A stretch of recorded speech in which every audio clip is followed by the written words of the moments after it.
Duh. Oke, saya ulang lagi.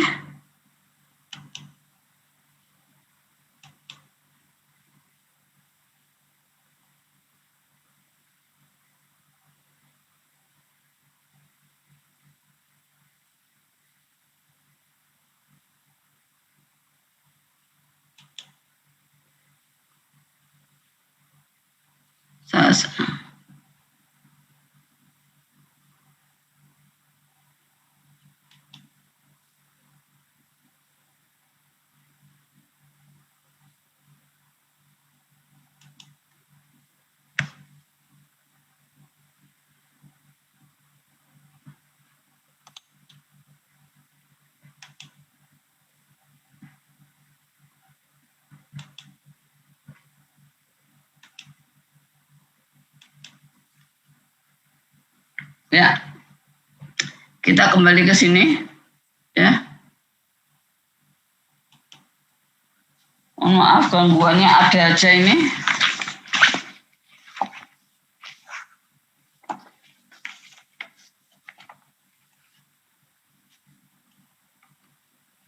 Falling film evaporator. Tadi saya katakan pabrik makanan seperti buah Vita, terus pabrik susu gitu ya. Itu kebanyakan evaporatornya untuk memekatkan cairannya itu menggunakan falling film evaporator. Kenapa menggunakan falling film evaporator? Itu biasanya untuk bahan-bahan yang tidak tahan terhadap panas, ya, yang tidak tahan terhadap panas. Kita punya falling film evaporator di lab SOTPK, cuman lama nggak dipakai, tapi mungkin sekarang sudah nggak bisa dipakai lagi karena mungkin berkarat dan sebagainya. Ya. Agitated film evaporator, ya, seperti ini ada pengaduknya, evaporatornya, ya. Jadi nanti kalau Anda desain proyek butuh evaporator, pilih yang mana? Ya. Ada open pan solar evaporator, penguapan biasa, ya.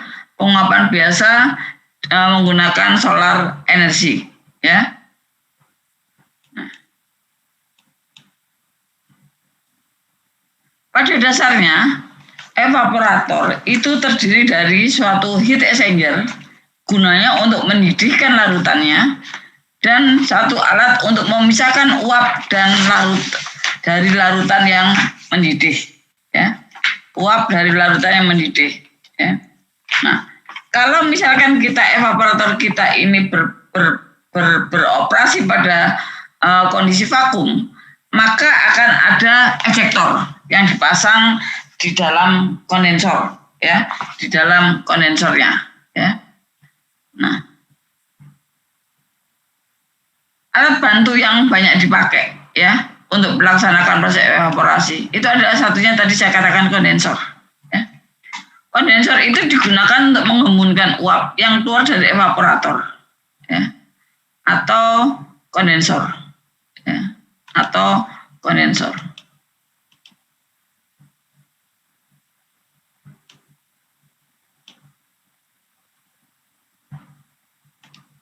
Nah, ada dua jenis kondensor, yaitu adalah surface kondensor dan kontak kondensor. Kalau surface kondensor itu adalah di mana antara uap yang dikondensasikan, ya, itu dengan air pendinginnya itu hanya surface di permukaan, kontaknya surface, gitu ya.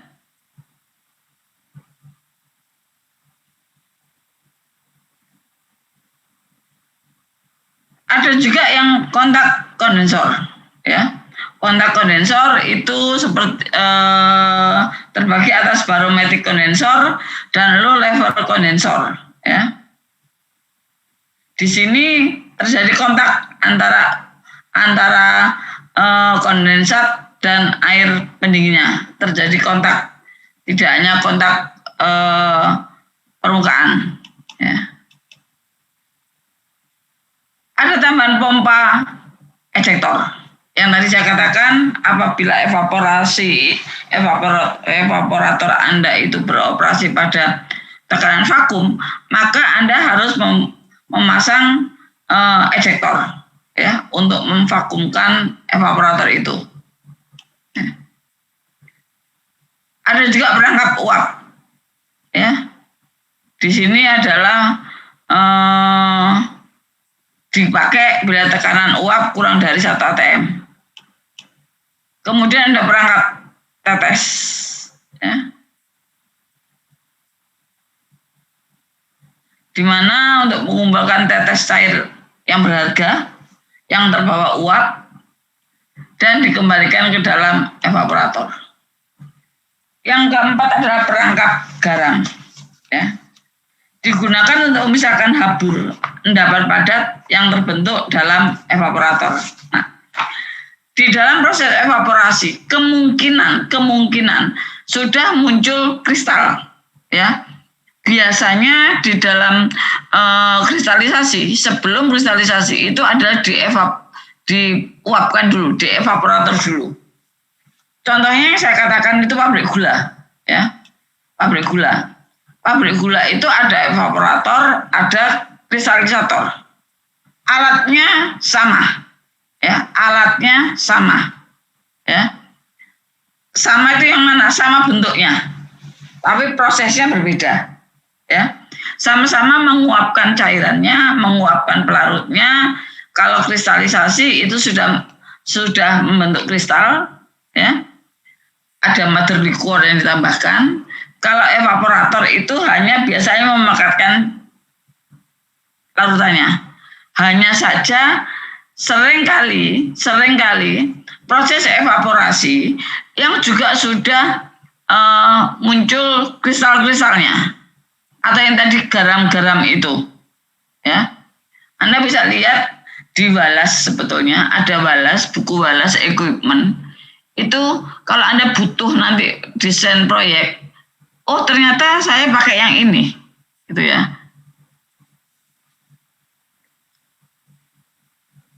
Nah, variabel proses yang mempengaruhi proses evaporator itu ada 3. Yang pertama adalah pengaruh suhu umpan masuk ya. Pengaruh suhu umpan masuk ya. Pengaruh suhu umpan masuk, di mana umpan dengan suhu di bawah titik didihnya ketika masuk evaporator akan membutuhkan panas yang lebih besar ya. Untuk itu umumnya sebelum masuk evaporator umpan itu dipanaskan dahulu. Ada pemanasan pendahuluan dari umpan agar tidak beda jauh dengan suhu didihnya ya, tidak jauh dengan suhu didihnya. Di mana pemanasan pendahuluan ini dipakai atau digunakan gunanya untuk memperkecil kebutuhan luas perpindahan panasnya ya. Yang kedua adalah pengaruh tekanan operasi ya. Tadi saya katakan tekanan operasi. Kalau misalkan Anda ingin memanaskan atau menguapkan untuk sebuah larutan yang dia peka terhadap panas, maka biasanya tekanan operasinya yang dimainkan. Dia gunakan tekanan yang vakum. Gunanya apa? Supaya suhunya tidak begitu tinggi. Ya, supaya suhunya tidak begitu tinggi. Ada bahan-bahan yang rusak karena panas. Ya, maka dia akan memainkan tekanan operasi daripada evaporator itu. Ya. Kemudian tekanan steam, ya, tekanan steam.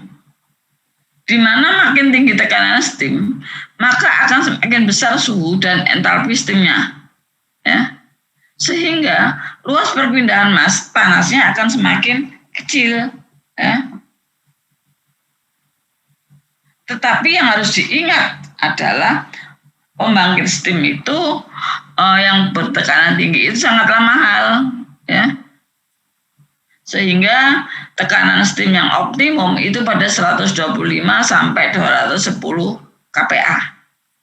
Kalau Bu Endang ngomong tekanan steam, Bu Endang akan masuk ke desain proyek. Nah, di dalam desain proyek seringkali Anda butuh steam. sebagai pemanas. Pada tekanan berapa steam yang Anda butuhkan? Ya, kalau kita ngomong steam, itu kita tidak ngomong suhu, tetapi tekanan. Kenapa? Karena kalau kita ngomong tekanan, kita pasti tahu suhunya.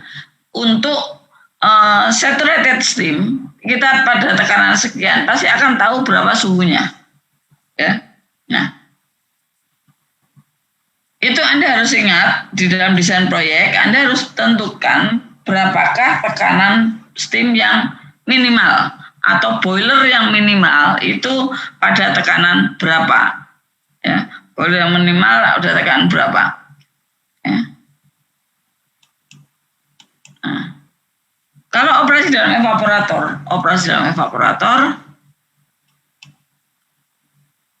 ada dua macam operasi dalam evaporator.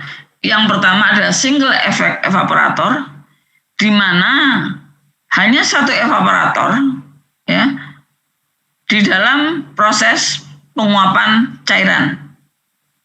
Ya. Ini digunakan bila larutan yang diolah cukup kecil dan biaya steam sebagai media pemanas cukup murah. Saya katakan biaya steam sebagai media pemanas cukup murah itu apa? Kemungkinan dalam industri Anda itu sudah menghasilkan uap. Ya. Nah, uap yang dihasilkan itu sudah cukup dipakai untuk memekatkan cairan. Itu murah. Tapi kalau Anda membuat steam dari awal boiler, itu pasti akan mahal. Ya, pasti akan mahal. Apalagi kalau butuh tekanan yang sangat tinggi. Kalau tekanan masih rendah, tentunya lebih murah. Ya. Boiler yang dipakai untuk membangkit steam paling rendah itu pada tekanan 5 atm atau 5 bar. Ya, pada sekitar tekanan 5 bar. Kalau Anda butuh nanti di dalam desain proyek, Anda butuh tekanan yang di bawah 5 bar, saya mau pakai yang 3 bar aja Bu, karena suhunya saya nggak butuh tinggi-tinggi. Nggak bisa. Karena boiler yang dijual itu minimal tekanannya ada 5 bar. Apa kalian mau buat steam sendiri tanpa boiler yang beli? Menggunakan dandang gitu, air digodok gitu. Tentunya tidak, gitu ya. Tentunya tidak. Nah. Kemudian yang kedua, itu adalah multiple effect evaporator. Multiple effect evaporator.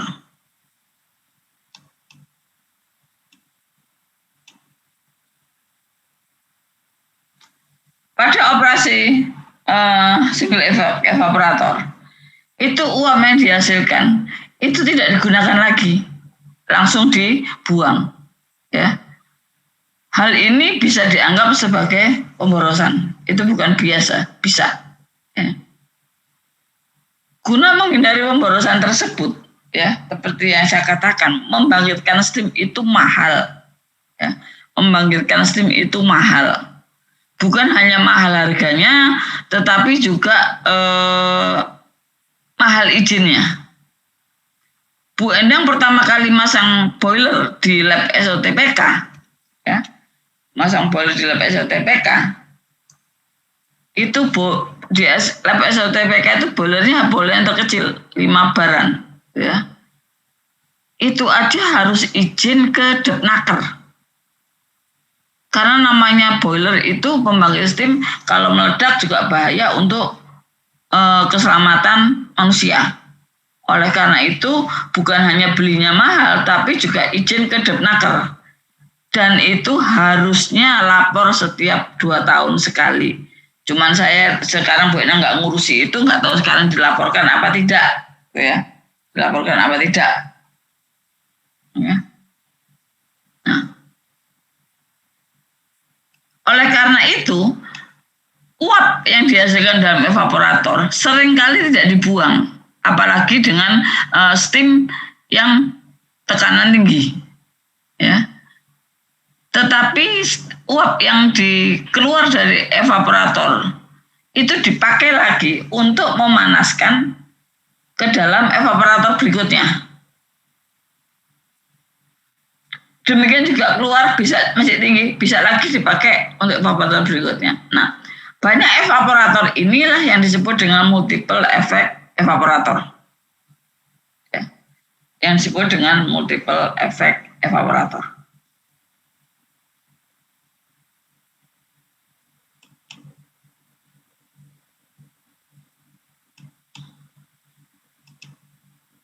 Sekarang Bena ngomong dulu single effect evaporator. Ya. Single effect evaporator. Yang bagaimana? Gambarnya seperti ini. Gambarnya seperti ini.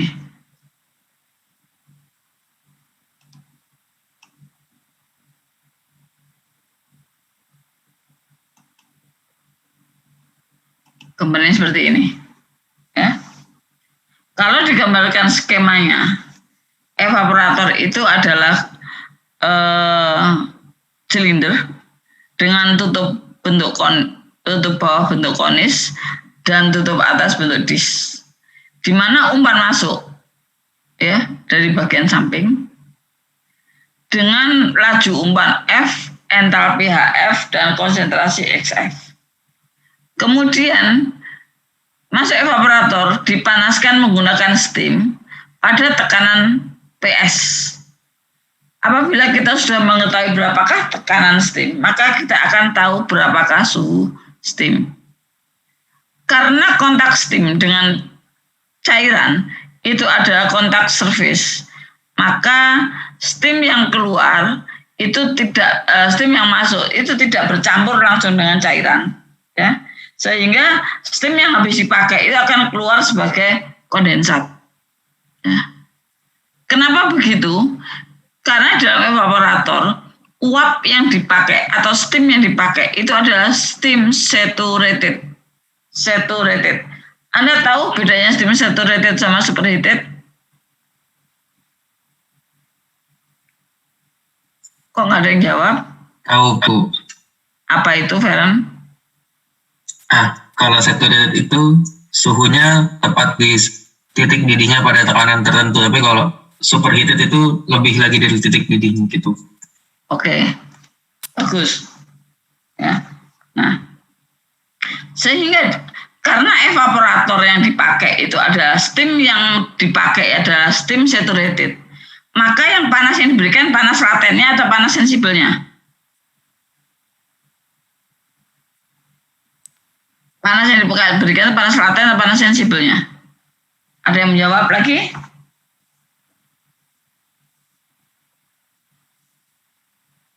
Ada yang menjawab lagi? Harusnya, Bu. Panas laten, ya. Kalau saturated itu adalah panas laten. Kalau panas laten yang diberikan, maka yang keluar adalah kondensat, ya. Tidak lagi berupa steam, tapi berupa kondensat. Karena panas latennya sudah diberikan, sudah dipakai untuk memanaskan, ya. Harusnya Anda tahu kenapa begitu, ya. Nah, kalau di papan tulis sebenarnya masih bisa coret-coret gitu ya. Nah, kemudian uap yang dihasilkan vapor itu naik ke bagian atas, vapor bagian atas, dan cairan yang dipekatkan itu keluar dari bagian bawah dengan entalpi L dan konsentrasi XL. Nah, di sini ya uap bagian atas itu V dengan entalpi V, dan ada nggak konsentrasi larutan dalam konsentrasi solut dalam uap? XV-nya ada nggak? Idealnya sih nggak ada, Bu. Nggak ada. Oleh karena yang uapnya itu adalah uap air, jadi tidak ada solut atau yang ikut ke dalam uap, ya, sehingga XV-nya itu sama dengan 0, ya. Nah, nanti Ibu ini akan ngomong tentang entalpi vapornya, ya, entalpi vapor. Entalpi vapor ini apakah saturated, apakah superheated nanti, ya. Tetapi Bu Ina hanya ngomong sekarang yang keluar itu adalah vapor dengan entalpi vapor. Tapi entalpi vapornya itu saturated atau superheated nanti. Kalau tadi Bu Endang ngomong steamnya adalah steam saturated, ya, bukan superheated, saturated, ya. Nah, dari gambar ini sudah jelas. Yang lain konsepnya, karena untuk hitung-hitungan nantinya, gimana? Jelas nggak? Yang lain, yang dimaksud Bu Endang itu? Jelas, Bu. Oke. Jadi harus ada timbal balik ngomongan gitu ya. Jadi supaya Bu Endang nggak ngomong sendiri, ngoceh sendiri. Tadi tiba-tiba listrik mati, internetnya mati, Bu Endang bingung gitu ya. Bingung sendiri gitu ya. Nanti jadi lagunya siapa itu? Lagu dangdut itu. Ngomel-ngomel sendiri gitu. Nah. Sekarang kalau Bu Endang tadi ngomong single effect operator seperti ini. Nah, ini yang tadi Bu Endang ngomongkan. Umpan masuk evaporator dengan laju massa F mempunyai kandungan padatan dengan fraksi massa XF. XF itu ada fraksi massa, bukan fraksi mol ya. Di sini ada fraksi massa dengan suhu TF serta entalpi HF. Ya. Larutan keluar mempunyai laju alir massa L dengan fraksi massa XL dan suhu T1. Kenapa T1? Kita selalu ngomong pada kotak yang ini, pada yang ini, itu kita sebut dengan ruang uap. Ruang uap untuk single evaporator adalah P1, tekanan P1 dan T1. Ya. Sehingga kalau di tekanan di bagian ruang uap ini suhunya adalah T1, otomatis TL-nya adalah sama dengan T1. TV-nya sama dengan T1 enggak?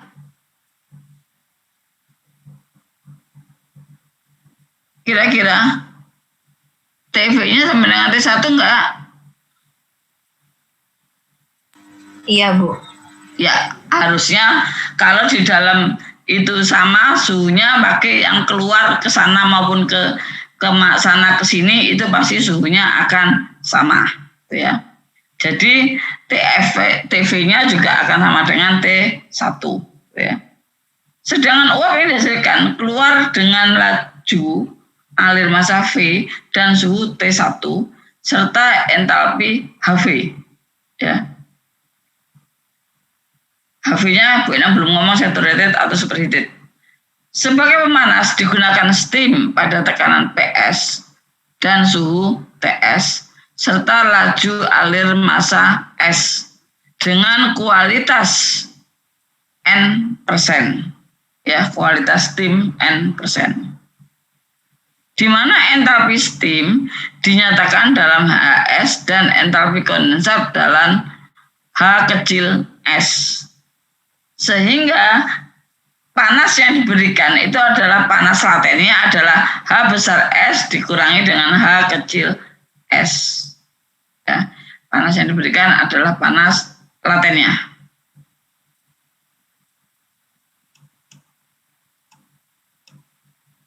Neraca massanya sekarang.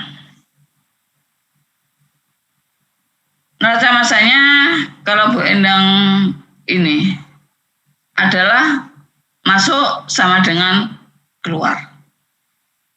F ditambah dengan S, ya, masuk sama dengan V ditambah L dan ditambah dengan C.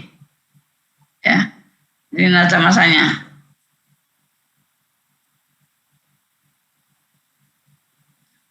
F tambah S sama dengan L plus V tambah C. Karena steam yang dipakai, yang di panas latennya diberikan, sehingga dia keluar menjadi kondensat. Ya, karena di sini adalah kontak surface, tidak ada kontak antara steam dengan larutan, maka semua jumlah steam yang diberikan itu akan keluar menjadi kondensat, sehingga S sama dengan C. Ya, S sama dengan C. Sehingga neraca massanya cukup kita tuliskan saja F sama dengan L plus V. Ya.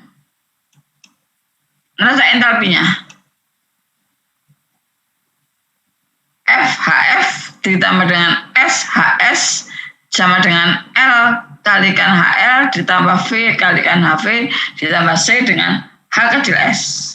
Di mana HS besar, H besar S dikurangi H kecil S itu adalah panas laten. Sehingga kita bisa neraca entalpinya kita tulis dengan tulisan yang merah ini.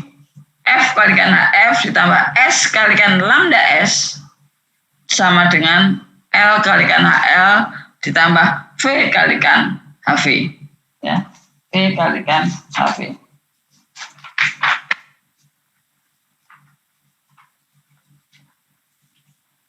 Nah, ini dengan harga HF-nya adalah CPF dikalikan TF kurangi T1 dan HL sama dengan CPL kalikan TL kurangi T1. Ya.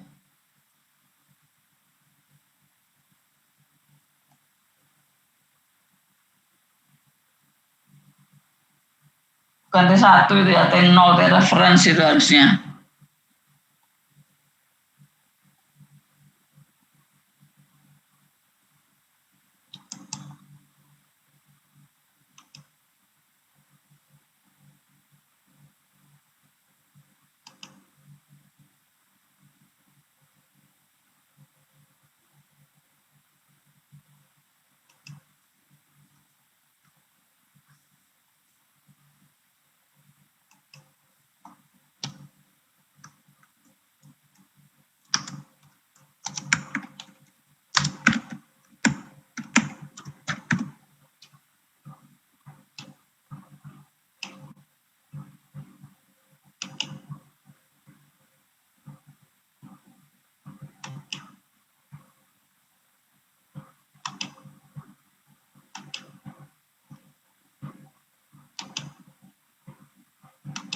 Kalau enggak nanti keburu lupa saya.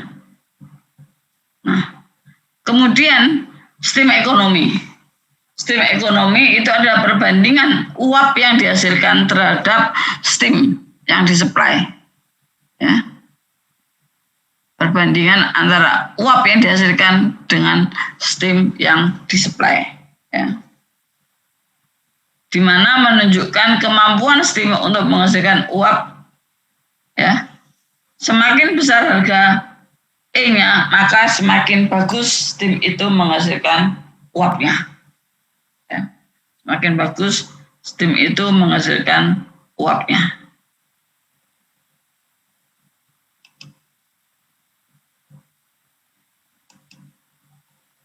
Nah, perpindahan panas pada evaporator. Ya. Pada single efek evaporator, perpindahan panas dapat dituliskan dalam persamaan Q sama dengan U kalikan A kalikan delta T. Dengan harga delta T merupakan beda suhu antara suhu steam dengan suhu ruang ini. Ya. A adalah luas perpindahan panas, U adalah koefisien perpindahan panas overall. Ya.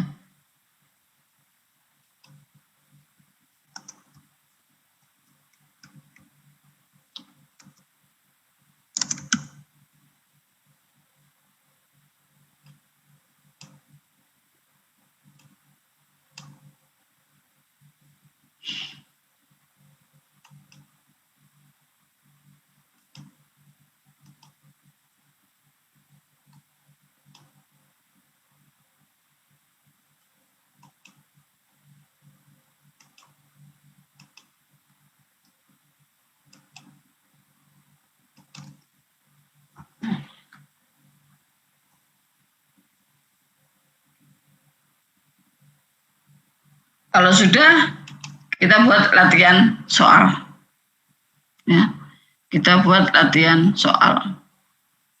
Latihan soal ini sudah ada di dalam di situ, gitu ya.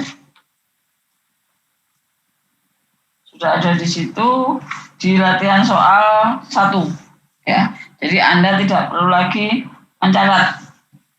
Dan setelah saya kerjakan latihan soal 1 ini, tolong nanti Anda buat latihan soal sendiri, kerjakan yang latihan soal nomor 2 ya. Di sini sebuah evaporator digunakan untuk memekatkan 10.000 kg per jam larutan garam 1% menjadi 1,5%. Ya. Larutan garam 1% menjadi 1,5%. Ya.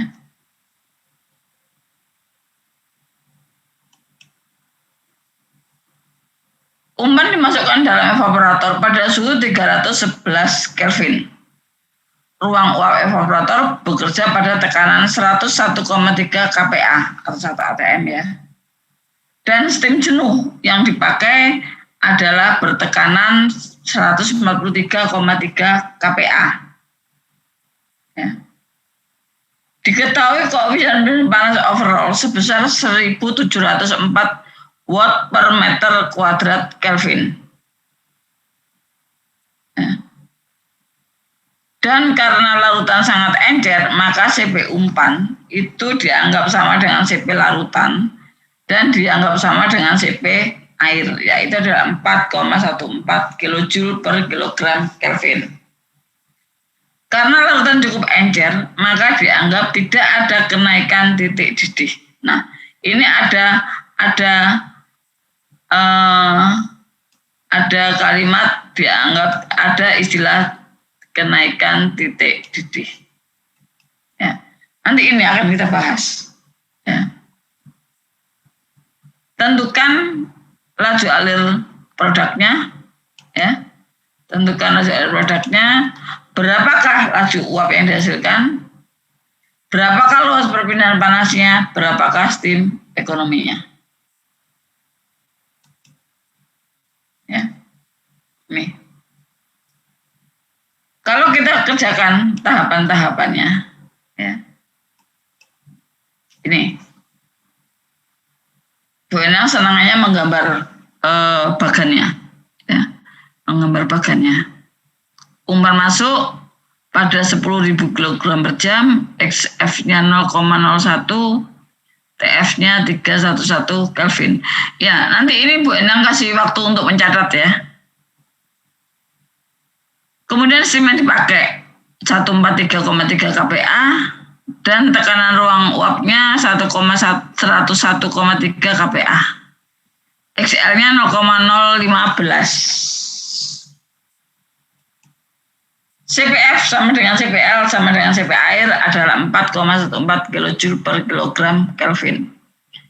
Ini selalu Bu Enang tuliskan dalam Bu Enang mengerjakan soal.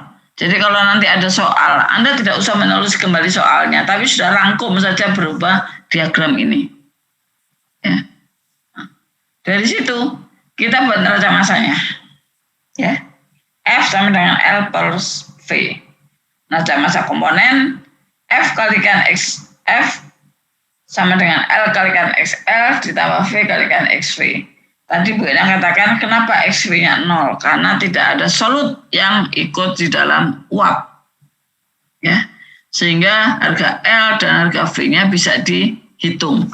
Ya, silakan mencatat. Saya kasih waktu 5 menit.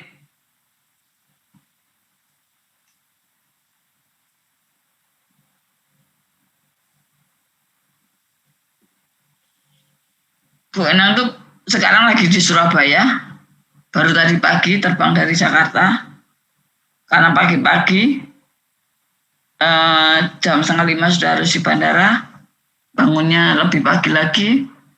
Sekarang sebetulnya Bu Enang cukup mengantuk, gitu ya. Tapi sudah lama nggak mengajar, rasanya semangat itu menghilangkan kantuk meskipun matanya kerip-kerip. Apalagi jam kuliah ini jam yang paling tidak Bu Enang sukai, jam 1, jam-jam ngantuk.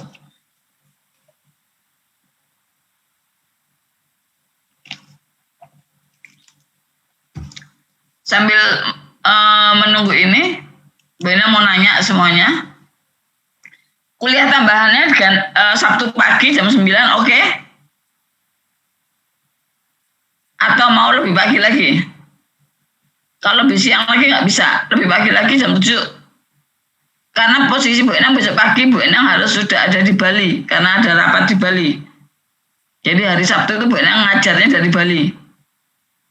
Bu Enang sangat mobile sekali. Ya begitulah.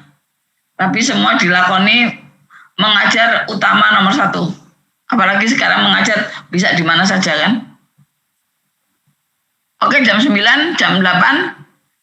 Kalau jam 9 di Bali jam 10 berarti. Kalau jam 8 di Bali jam 9. Maunya jam berapa? Jam 9 aja, Bu. Jam 9 aja, Bu. Jam 9 aja. Karena Senin sudah mulai UAS kan kalian?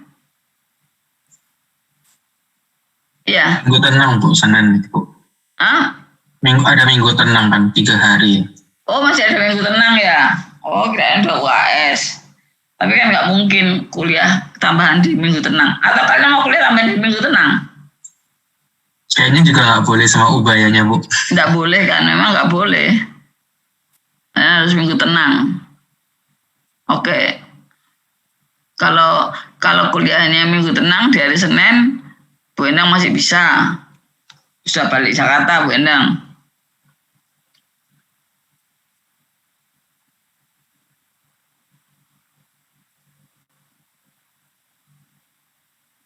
Ya, silakan mencatat. Ini nanti absennya gimana ya? Kalian sudah bisa absen sendiri kan ya? Seperti biasanya ya? Iya, tapi kelasnya dibuka dulu sama Bu Endang kan. Ini kan sudah buka ini. Oh iya.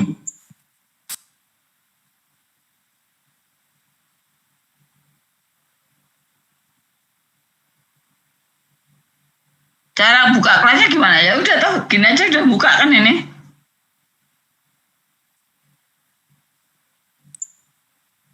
Kayaknya harus ke websitenya dulu ya Bu ya.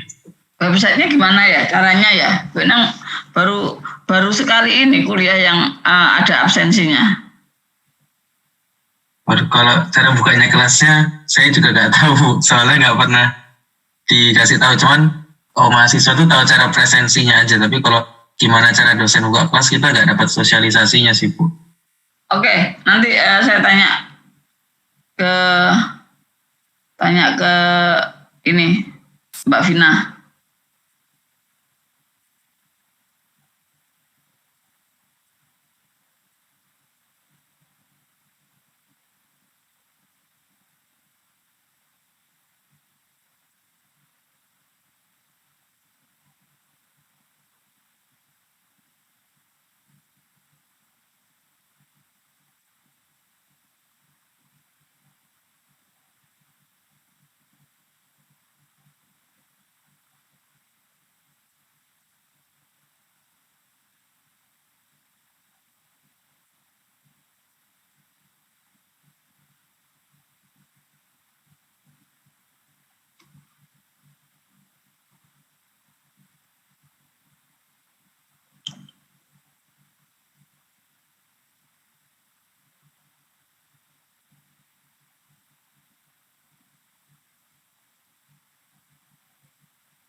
Udah, ini saya dituntun Mbak Vina nanti sebentar lagi lewat ini. Ini apa nih kok ada garisnya ini?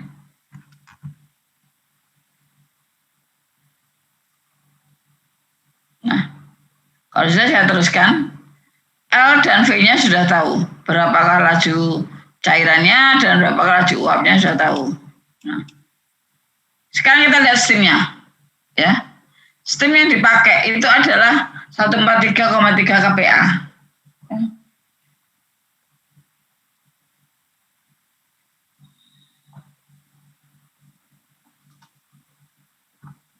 Nah, di situ dari steam table pada tekanan steam 143,3 kPa diperoleh suhu steam adalah 383. Ingat lihat pada saturated vapor. Ya. Ingat pada saturated vapor. Lambda S-nya adalah 2230 kJ per kilogram.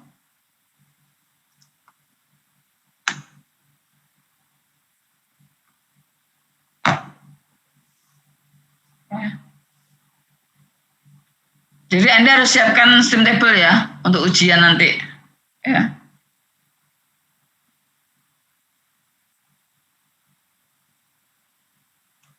Kemudian ruang uapnya. Ruang uapnya tekanannya 101,3 kPa. Dari steam table diperoleh TDD airnya atau TD air 100 derajat Celcius atau 373 Kelvin. Ya. Kemudian karena tidak ada KTD, ya, maka TV-nya itu sama dengan titik didih air, ya. Atau saya buat begini saja, Anda nggak bingung, gitu ya. Ini apa kok ada garis ini ya? Apa?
Dan dipakai suhu referensinya 0 derajat Celcius gitu ya.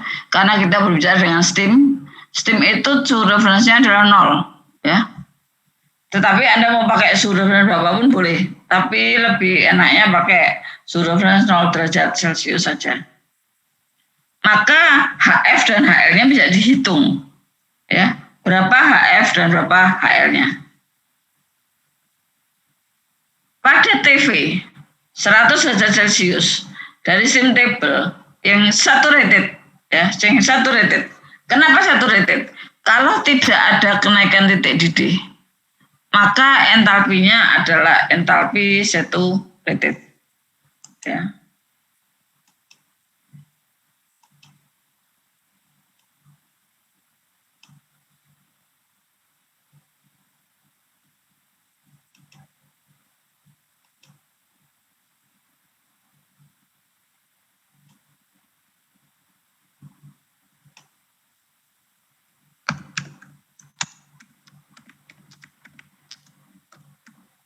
KTD itu kenaikan itu ya.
Ini jangan. Bila tidak ada KTD, maka HV-nya adalah saturated steam.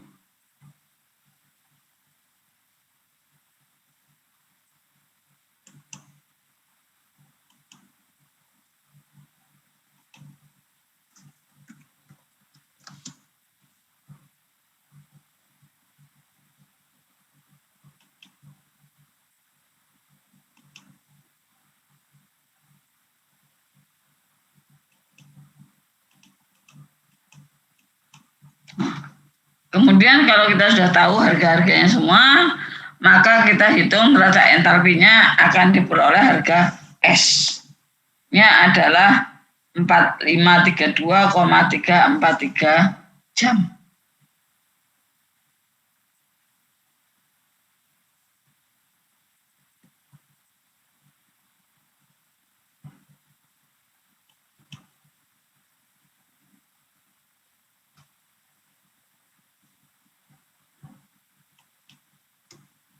Masih bisa lihat ini, masih bisa lihat ini saya. Bisa, Bu. Ya.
Terus yang saya share masih kelihatan nggak? Masih, Bu. Tapi kok hilang ya nenggonku ya? Sek.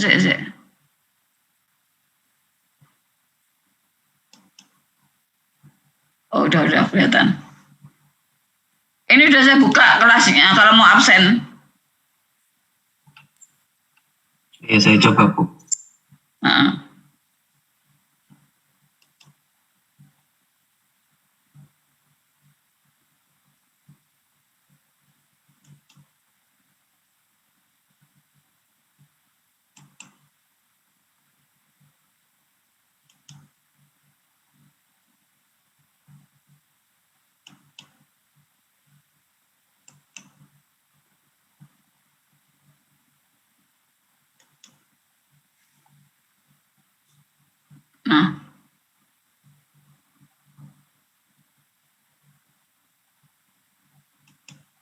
Sudah?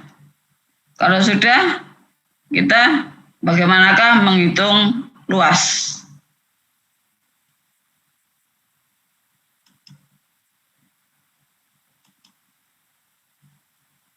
Kelihatan ya menghitung luasnya yang saya share?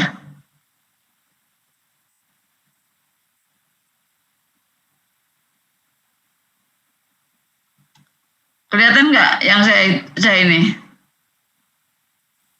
Kelihatan, Bu. Menghitung luas ya?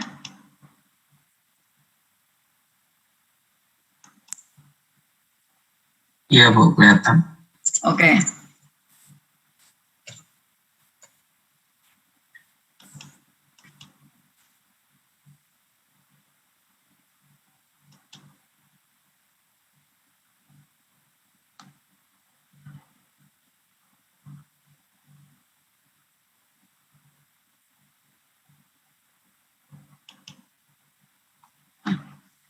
Kemudian kita hitung luasnya, ya.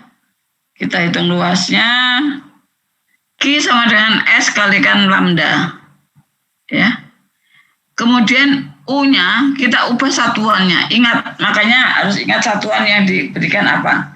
Satuannya harus dikonsistenkan agar perhitungannya tidak salah, ya. U-nya dalam watt meter kuadrat Kelvin harus kita nyatakan dalam kilojoule jam atau detik meter kuadrat Kelvin. Sehingga dengan demikian dari persamaan Q sama dengan UA delta T dengan S kalikan lambda akan diperoleh harga A-nya adalah 164,76 meter. Steam ekonomi adalah perbandingan antara uap yang dihasilkan terhadap steam yang disuplai.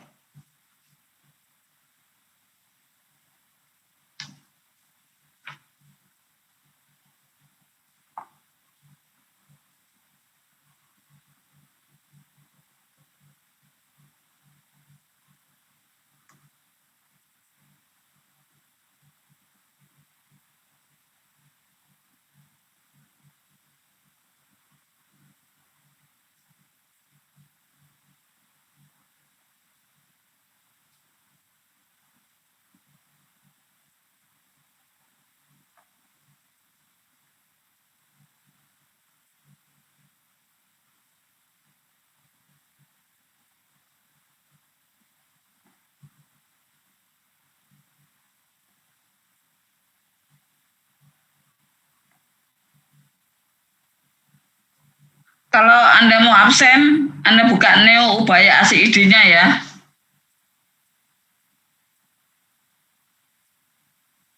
Neo Ubaya ACID-nya.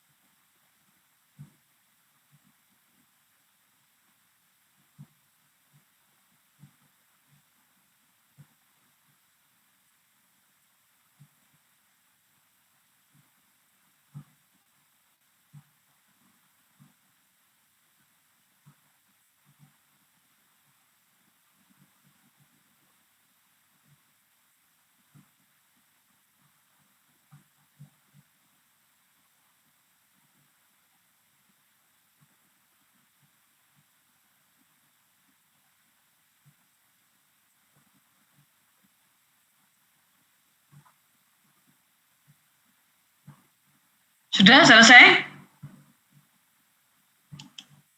Sudah semua dicatat atau masih mencatat? Masih, Bu. Masih mencatat. Coba dicek absennya juga ya. Nanti kalau ini mungkin. Tapi ini.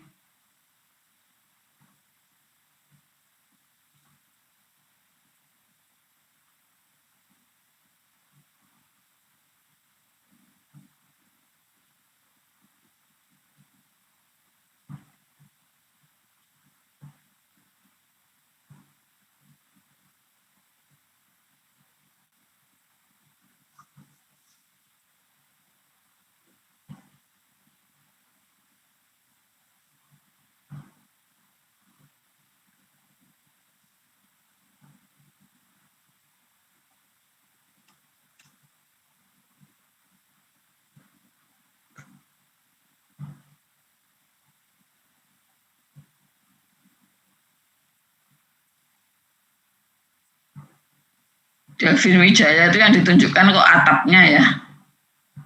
Devina kelihatan rambutnya masih. Devin Wijaya. Nathan. Ketut. Ada. Ya. Lagi ngelamun apa kamu itu?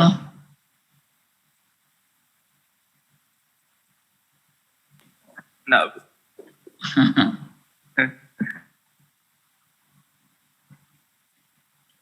Ivan Fadila, saya kok ditunjukin apa itu? Nah, jangan sembunyi. Kasihan wajah gantengnya nggak kelihatan. Kalau sudah siang ini kan nggak ada muka bantal kan?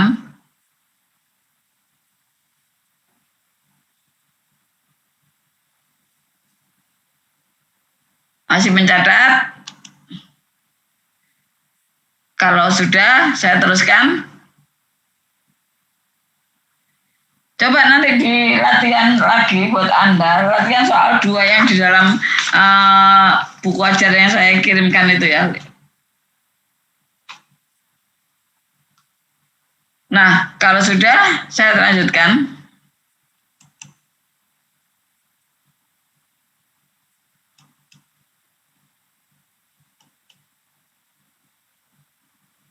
Sebentar, saya stop dulu.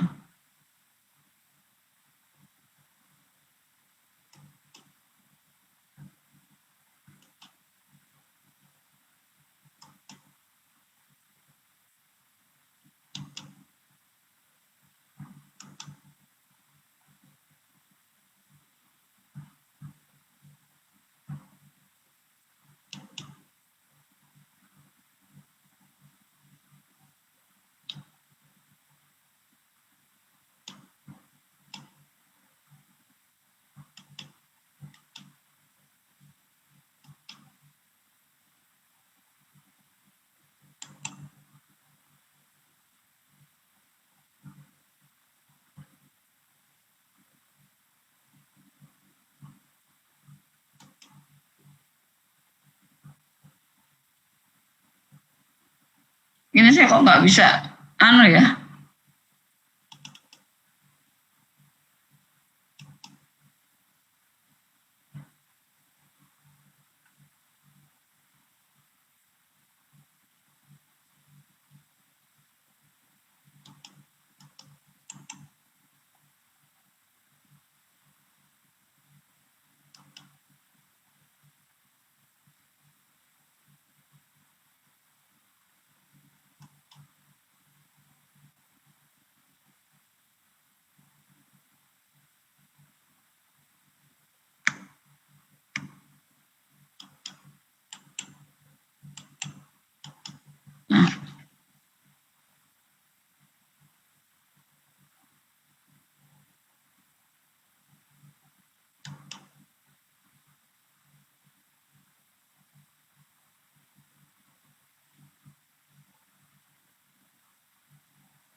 Kalau sudah saya lanjutkan, masih banyak PowerPoint saya. Nah, ada kenaikan titik didih dan kaidah during. Ini saya mau ngesum ya gimana ya kok nggak bisa ini? Ngesum lagi nggak bisa ini ya.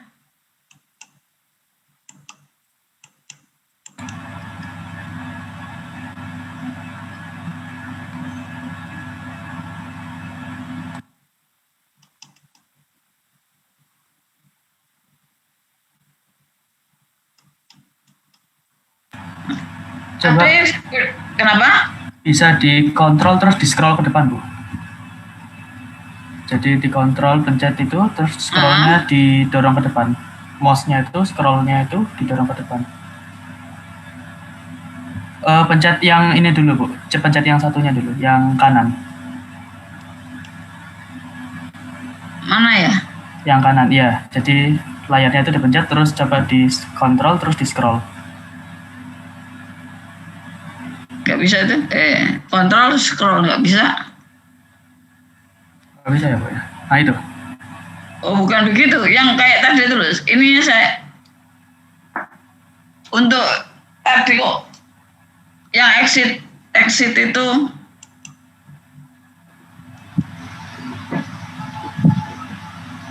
Yang di atas kiri ini, Bu. kiri mana ini? Yang di sebelah yang putar itu.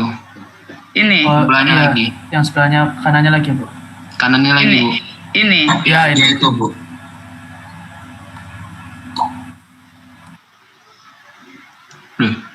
Loh, Tapi ini dari awal.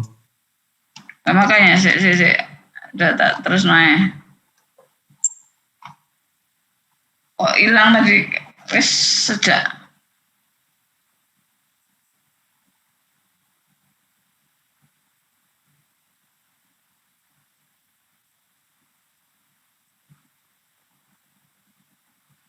Nah, ya udah ya. Hanya sekian. Sistem ekonominya ketemu. Sekarang saya akan mengajarkan Anda tentang apa itu kenaikan titik didih atau dan kaidah during. Ya.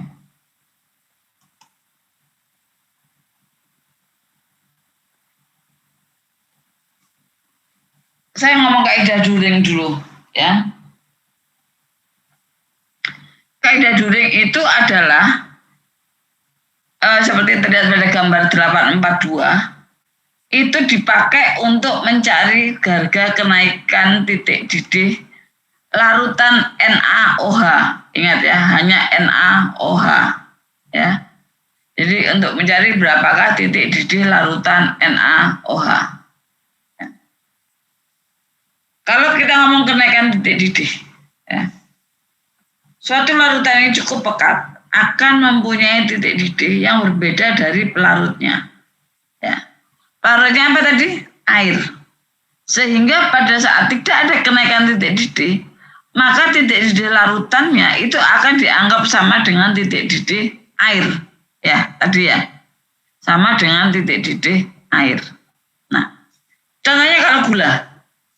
Gula itu kalau dicampur air ya dengan kandungan yang lebih pekat, tentunya titik didihnya akan lebih tinggi daripada titik didih air. Kenapa? Karena dalam larutan gula dia terdapat kenaikan titik didih. Anda sudah pernah belajar kenaikan titik didih itu di kimia fisika, delta TB. Anda pernah ingat nggak dengan delta TB? Delta TB sama dengan K kalikan apa? Saya sudah lupa itu ya. Itu Anda bisa melihatnya di situ nanti. Kalau Anda ketemu dengan desain proyek yang membutuhkan kenaikan titik didih, cara carinya bagaimana? Ini yang saya tunjukkan adalah hanya untuk larutan NaOH dengan menggunakan kaidah during.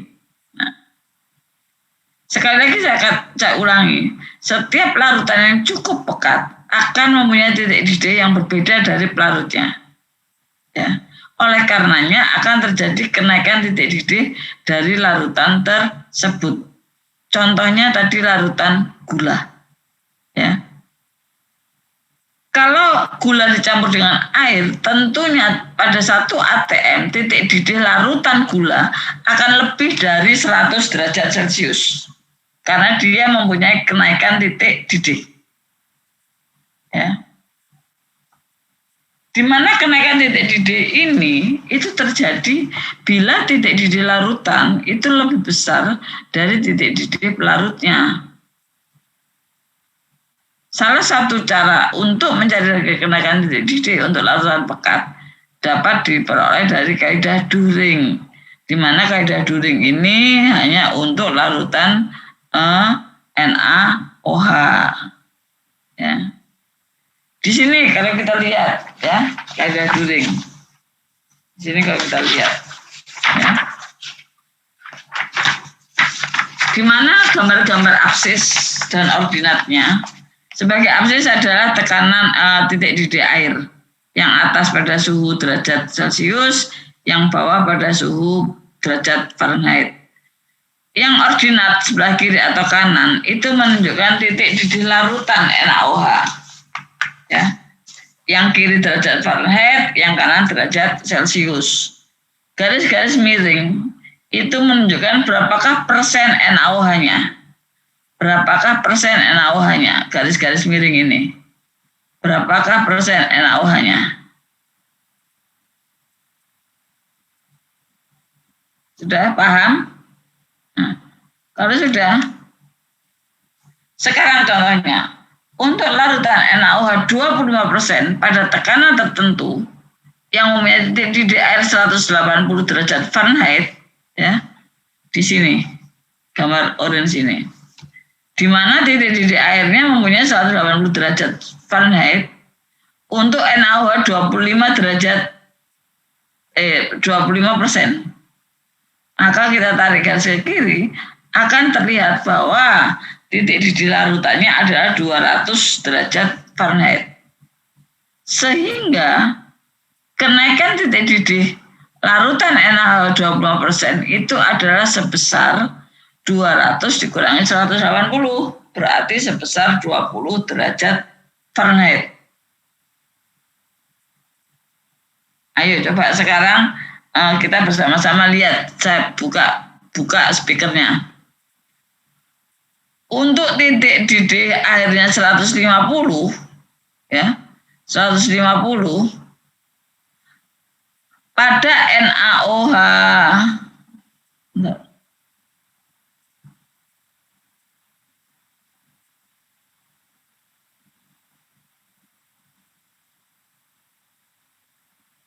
Pada NaOH 50 derajat berapa persen? Ya. Berapa? 150 kita naik. Tatap. 150 kita naikkan sampai 50. Nah, di sini. Garis ini, dari garis ini panas saya tarik garis ke kiri. Berapakah titik didih larutannya? 200 berapa ini? 225 atau 230? 225 atau 26 derajat Fahrenheit. Berarti kenaikan titik didihnya berapa? 226 dikurangi dengan 150 derajat Fahrenheit. Ya. Ini cara membacanya. Dicatat atau enggak ini?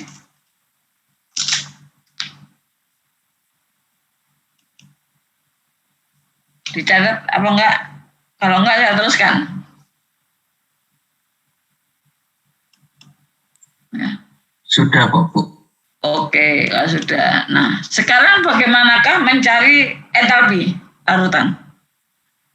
Entalpi larutan NaOH itu dapat dicari dari gambar 843 Ginkoplis, ya, di mana sebagai absis itu adalah persen berat NaOH dan sebagai ordinat adalah entalpi NaOH. Sebelah kiri adalah British, sebelah kanan adalah SI. Ya. Garis-garis yang melengkung-melengkung ini menunjukkan suhu. suhu operasinya. Ya. Nah. Sekarang bagaimanakah perhitungan entalpi pada evaporator? Tadi Bu Endang mengatakan bahwa HV, uap yang keluar evaporator itu mempunyai entalpi HV. Apakah itu entalpi itu saturated, apakah entalpi itu superheated? Itu dari Bu Endang nanti dulu. Nah, sekarang saatnya kita bicara ya tentang entalpi saturated atau entalpi superheated pada vapor yang dihasilkan. Bila tidak ada KTD yang tadi, contoh soal yang tadi, tidak ada perbedaan antara titik didih pelarut dan titik didih larutan, sehingga uap yang keluar itu dianggap jenuh pada suhu T1, ya, jenuh, saturated.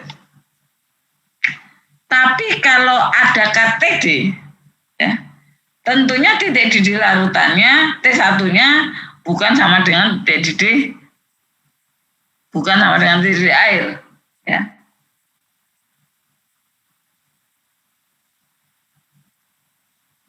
Uap yang keluar dari evaporator pada saat ada KTD, maka dia uapnya dianggap superheated. Ya, uapnya dianggap superheated. Anda harus paham betul ini karena nanti ini pemakaiannya di multiple effect. Ya, pemakaiannya di multiple effect. Tapi Anda harus paham dulu. Nih, ya, paham? Kalau ada KTD, uap yang dihasilkan evaporator itu adalah uap lewat jenuh atau superheated. Kalau tidak ada KTD, uap entalpi uap yang dihasilkan itu adalah entalpi uap jenuh. Yang Anda bisa lihat harganya di steam table. Nah, kalau ada KTD juga bisa dilihat dari steam table, tapi juga lebih sering atau lebih tepat, lebih senangnya, lebih enaknya menggunakan perhitungan. Ya. Entalpi kalau ada KTD, HV yang ada di sini adalah entalpi uap lewat jenuh. Entalpi superheated. Yang besarnya adalah sama dengan entalpi saturated pada tekanan itu, ya, pada tekanan ruang uap, ya, ditambah dengan 1,88. 1,88 itu adalah CPL, ya. Kalau kita menggunakan satuannya SI, dikalikan dengan KTD. KTD-nya adalah T1 dikurangi titik didih air pada tekanan ruang uapnya. Ya. Nih. Seperti ini.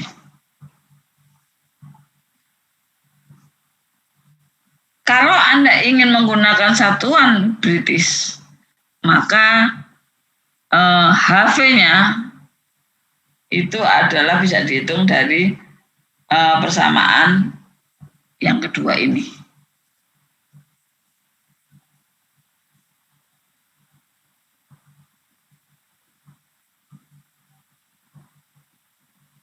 Sudah paham?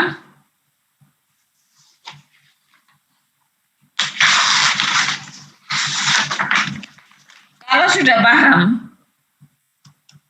maka kita buat latihan soal yang kedua. Sebuah evaporator dipergunakan untuk memekatkan 4.536 kg per jam. Ini juga sudah ada di buku, gitu ya. Kalau di dalam buku itu adalah latihan soal yang nomor 3, ya. Latihan soal nomor 3 kalau dalam buku.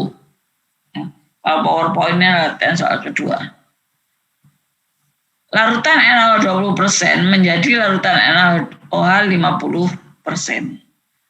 Umpan masuk pada suhu 60 derajat Celcius dan steam yang dipakai pada tekanan 172,4 kilopascal. jenuh.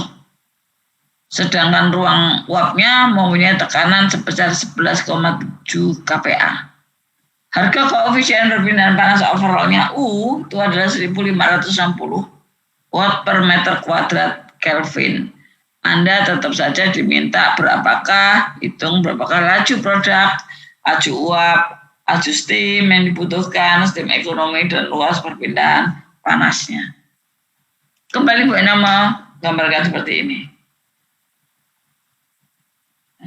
Kembali Bu Ena menggambarkan seperti ini. Capek, ngantuk Bu Ena sudah. Masih ada 45 menit lagi. Saya habisnya PowerPoint lah. Untuk yang ini. Kita nanti sampai multiple effect, tapi bukan latihan. Nanti Sabtu kita latihan multiple effect. Dari gambar ini ya, gambar ini Bu Enang buat untuk skemanya umpan F4536, XF 0,2, TF-nya 333 Kelvin, 60 itu 333 Kelvin, ya. Tekanan uapnya 11,7 kPa, steamnya adalah 172,4 kPa, gitu ya. XL-nya 0,5. Sehingga Bu Enang bisa tahu steamnya 172,4 kPa dari steam table, TS-nya adalah 115,6 derajat Celcius atau 388,6 Kelvin. Panas latennya adalah 2214 kilojoule per kilogram. Ya.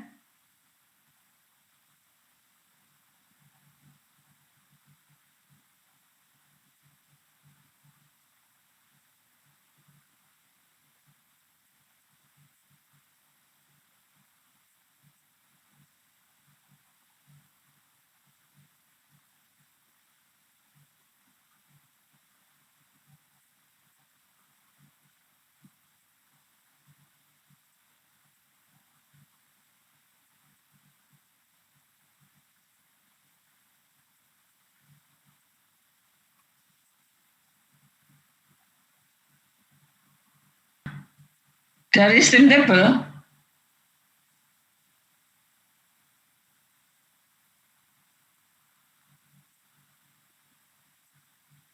di air kita tahu untuk LNAOH 50% ya pada titik didih air tersebut diperoleh titik didih larutannya adalah 89,5 derajat Celcius. Sehingga dapat dicari KTD-nya adalah T1 titik didih larutan dikurangi dengan titik didih air sebesar 40,6 derajat Celcius. Kemudian rata masanya kembali kita tulis seperti ini. Coba ditaruh lagi. Saya tunggu 5 menit.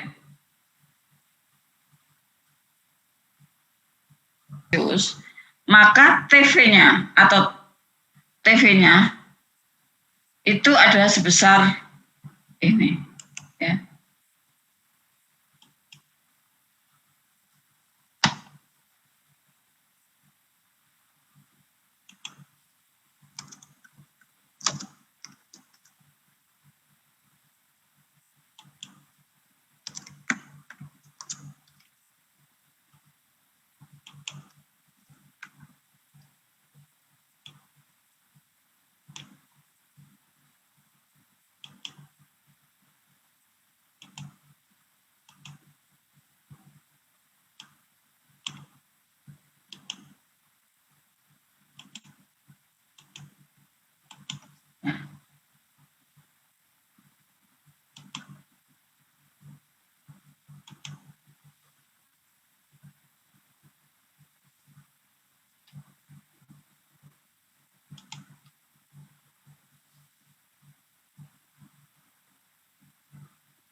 Nah, nih, udah gini aja.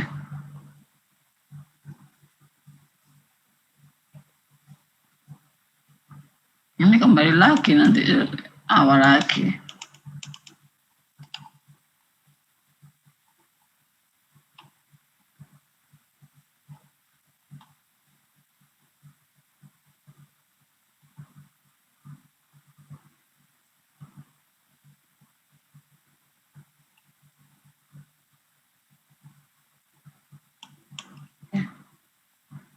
Sekarang menghitung entalpi larutan dari gambar 43 ginkoplis.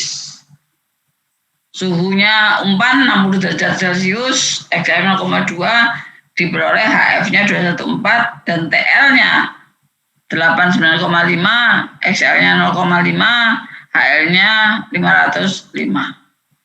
Sehingga menghitung entalpi uap. Nah, karena ada KTD, uap keluar evaporator adalah uap superheated sebesar KTD. Dikatakan tadi pada ruang uap 11,7, ya, titik didih airnya 48,9, HS entalpi uap jenuhnya, saturatednya adalah 2590 kJ per kilogram. Sehingga entalpi superheatednya adalah dapat dicari dengan persamaan ini sebesar 2667 kJ per kilogram.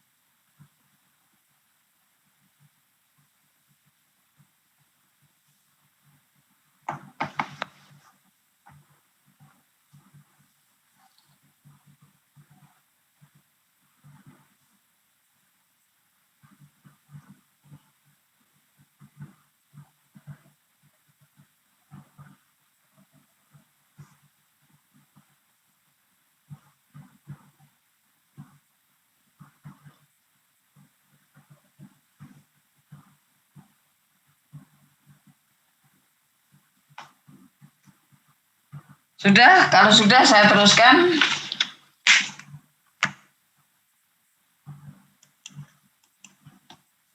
Data entalpinya diperoleh harga S-nya 3255 kg per jam, Q-nya 2001 825 kJ per detik. Ini sudah saya dikalikan bagi dengan detik, gitu ya, ini jam per detik. Sehingga luas penampangnya, luas perbinaan panasnya, bukan penampang, luas perbinaan panasnya adalah 49,2 meter kuadrat. Dan steam ekonominya 0,836.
Sudah?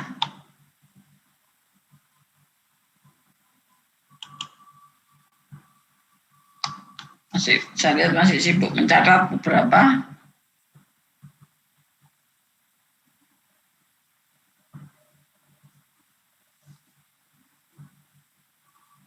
Leonardus sudah sembunyi di mana?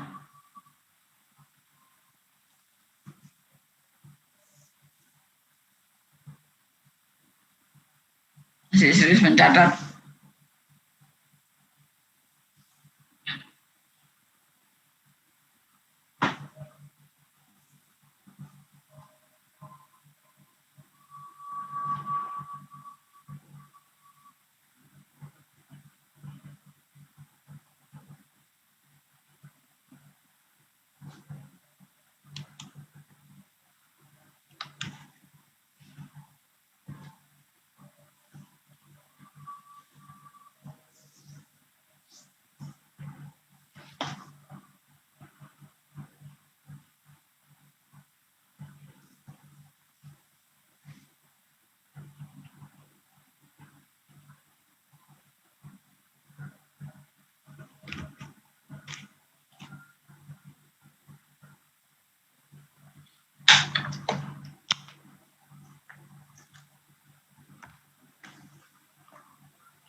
Ya, kalau sudah,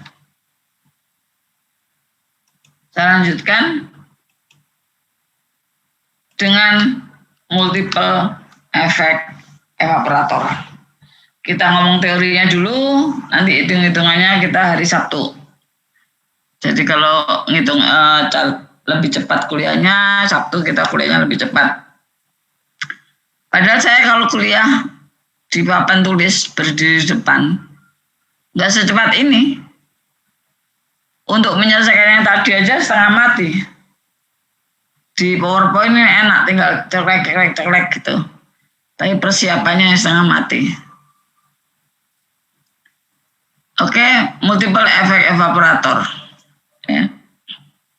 Tadi saya katakan untuk single efek evaporator itu uap yang dihasilkan itu tidak dipakai lagi, jadi langsung dibuang.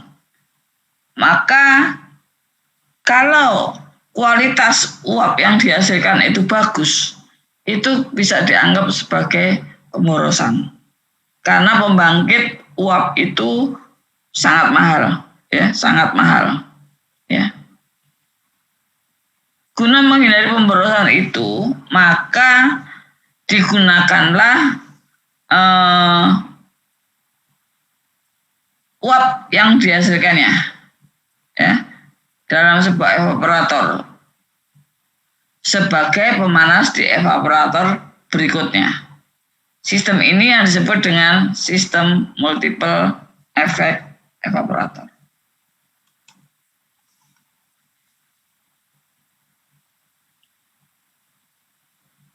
Ya, pada sistem multiple efek evaporator, efek 1 itu dipanasi dengan steam pemanas, ya, yang berasal dari boiler. Jadi kualitas steamnya masih bagus. Kemudian uap yang dihasilkan di efek kedua, di efek pertama akan dipakai untuk efek kedua. Demikian seterusnya hingga efek terakhir. Ya.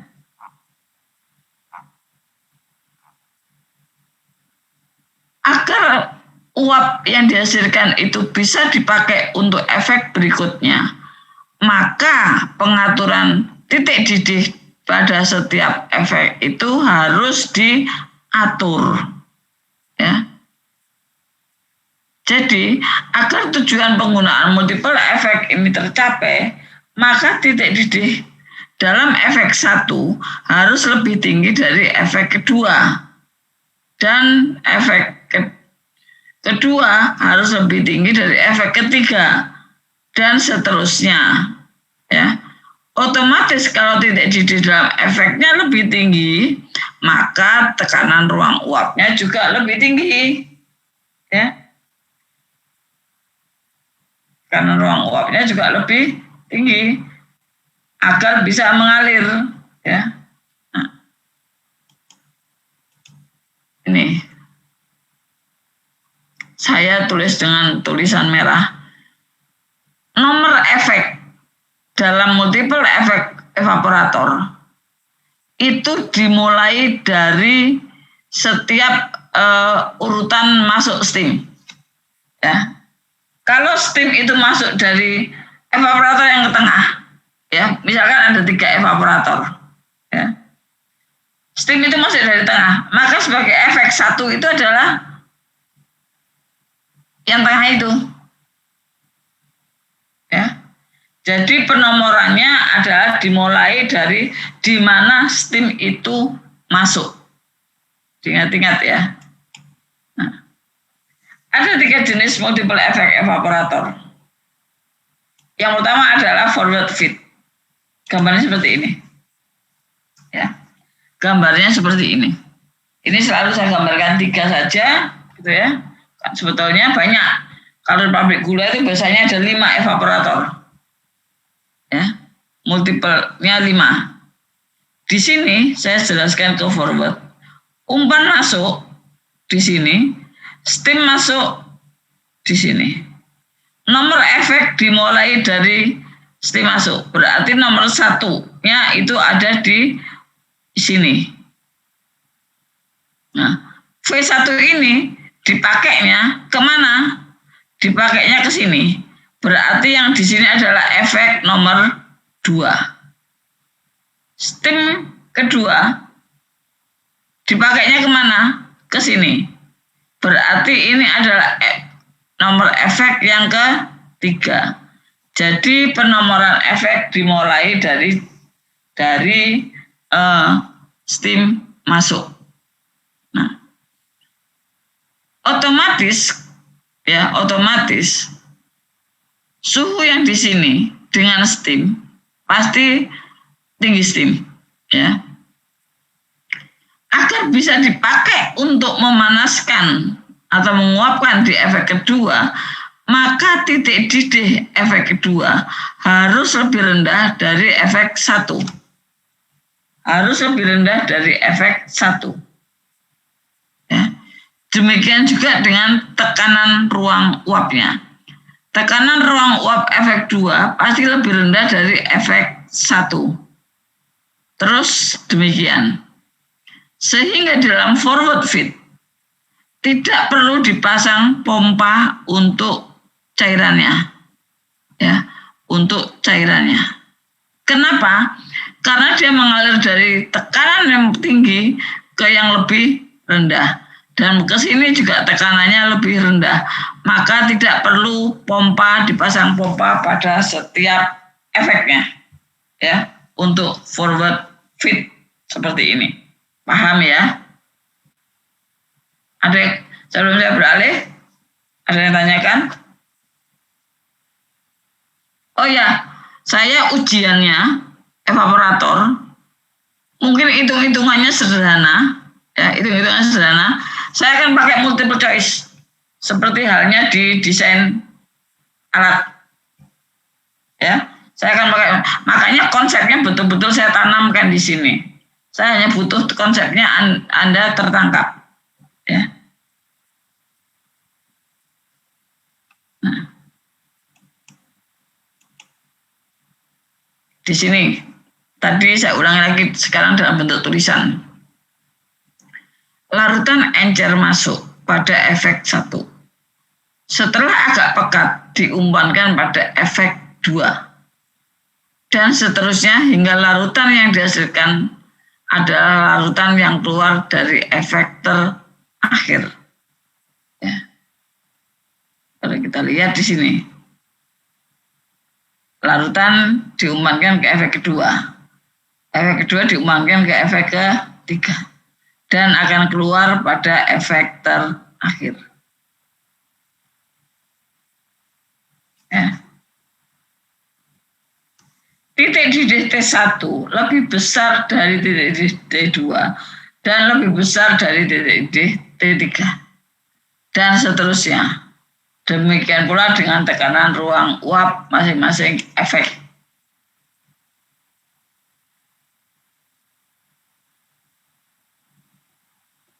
untuk sistem umpan maju forward feed ini, sistem ekonomi akan cukup besar, yaitu semakin banyak efek akan semakin besar pula sistem ekonominya.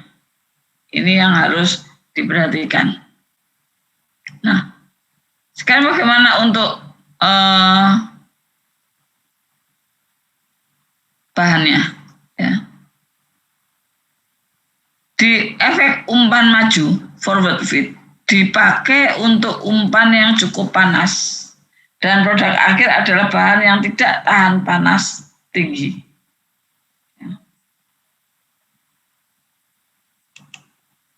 Yang kedua adalah backward feed. Backward feed adalah gambarnya seperti ini. Ya. Kita lihat yang disebut dengan backward itu yang bagaimana? Di mana adalah umpan masuknya berlawanan dengan stem masuk. Umpan masuknya berlawanan dengan stem masuk. Ya. Kembali lagi, nomor efek dimulai dari mana stem itu masuk. Meskipun umpan masuk dari belakang, nomor efek tetap dimulai dari stem masuk. Ini masuk di sini, maka yang di sini adalah efek 1. Keluar efek 1 dipakai ke sini, berarti ini adalah efek 2. Keluar dari efek 2 dipakai ke sini, berarti ini adalah efek 3. Nah, cairannya, fluid yang akan dipekatkan masuk berlawanan arah dengan stem masuk. Jadi di sini masuk ke sini. Ya. Dia untuk masuk itu perlu dipasang pompa. Ya. Dia untuk masuk perlu dipasang pompa. Kenapa? Karena dia masuk pada tekanan yang lebih rendah. Ya, ini keluar, dia akan masuk ke tekanan yang lebih tinggi, maka butuh dipasang pompa. Ya, maka butuh dipasang pompa. Demikian juga yang keluar dari efek 2, ya, akan masuk ke efek 1. Ini tekanannya lebih tinggi, maka perlu dipasang pompa. Bedanya yang dengan forward tadi tidak perlu pompa karena dia mengalir dari tekanan tinggi ke rendah. Ini kalau backward, dia akan mengalir dari tekanan rendah ke tekanan tinggi, maka perlu dipasang pompa pada setiap efeknya. Nah,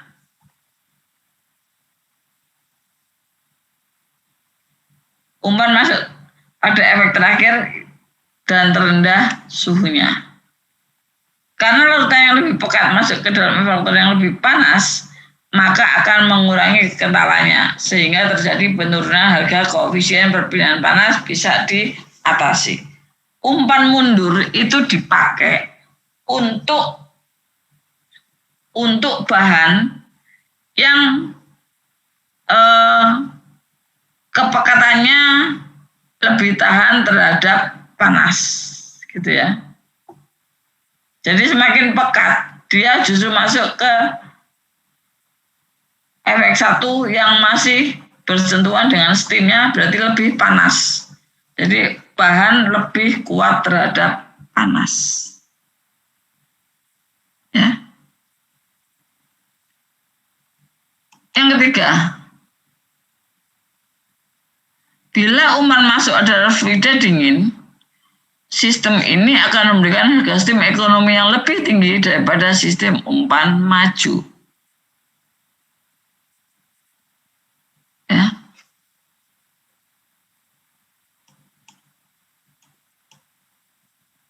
Parallel feed.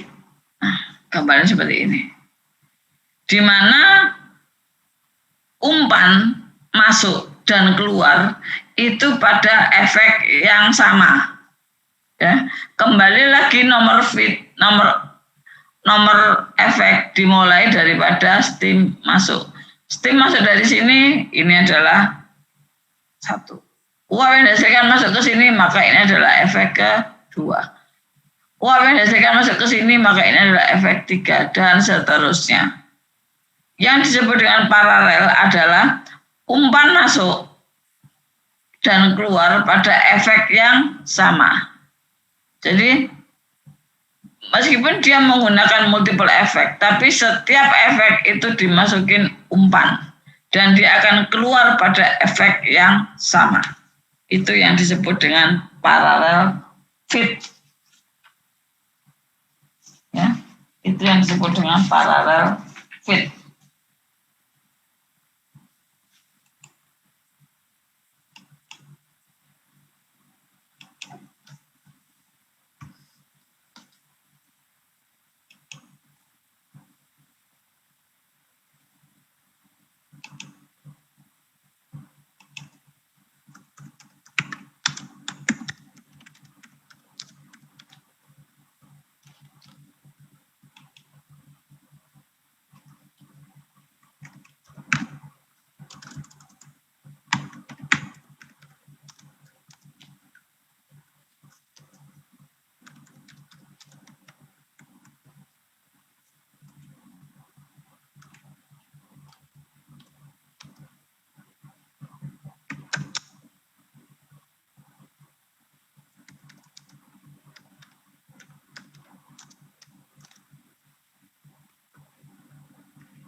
Ini sampai 11.30, tapi bisa jadi tidak.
Oke, sudah dicatat ini. Saya tidak perlu lagi ngasih pengumuman ya.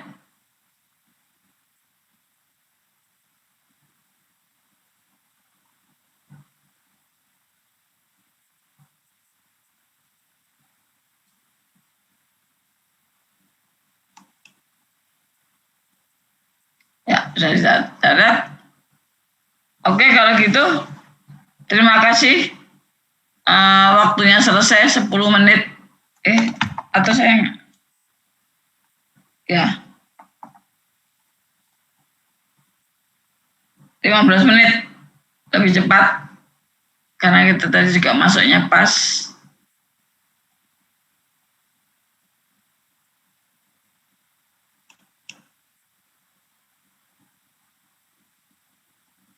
Sampai ketemu hari Sabtu pagi ya. Oke, saya live ya. Saya akhiri kuliah ini. Terima kasih dan selamat sore. Terima kasih Bu, selamat sore Bu. Terima kasih Bu. Terima kasih, Bu.